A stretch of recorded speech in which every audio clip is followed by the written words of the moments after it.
Hey everybody! So in this video we are going to be talking about solving systems of equations, and in this particular example they would like us to solve by substitution. When you're solving by substitution, it really doesn't matter which equation you work with, the bottom one or the top one. Typically what I always tell my students is to look for a variable that has a coefficient of 1. So in this case, that's going to be the x. So we want to isolate x in this top equation. So we'll take that negative 5y and we'll add it to the other side. Now we have x isolated, and x is going to be 5y plus 13. So what I'm going to do is take this value, 5y plus 13, and I'm going to plug it in everywhere I see an x in this bottom equation. So I have negative 7, I plug in my value for x, 5y plus 13, and then I finish writing my equation, 8y equals negative 10.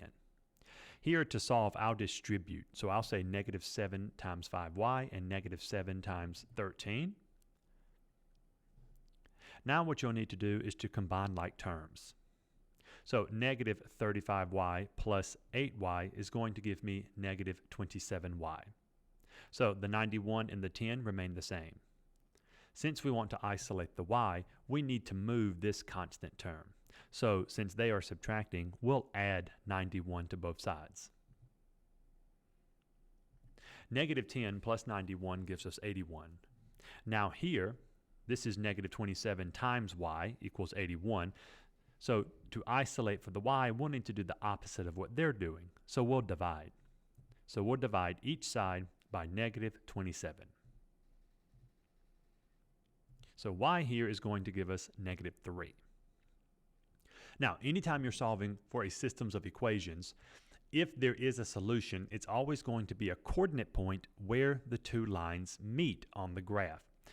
So we know our solution is going to be a coordinate point, some xy value. Well, we just found the y value of negative 3. What we want to do now is find the x value.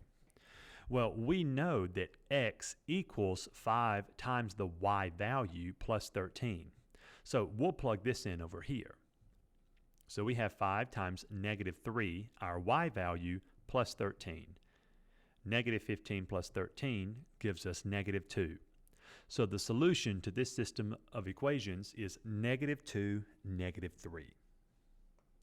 All right, that's going to be it for this example. I hope that you found it helpful. If you have any questions, please leave them in the comments, and we'll see you all in the next video.